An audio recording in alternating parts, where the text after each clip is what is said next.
Umani ng iba't ibang reaksyon mula sa netizen ang usap-usapang posibleng mapanood sa ABS-CBN, ang longest running noontime show na Itbulaga.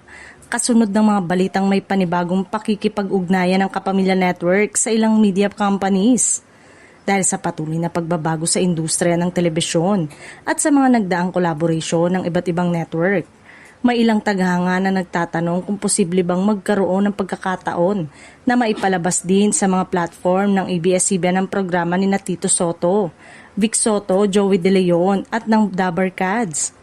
Sa kasalukuyan, nananatiling tahana ng Itbulaga ang TV5 at patuloy itong napapanood sa kapatid network.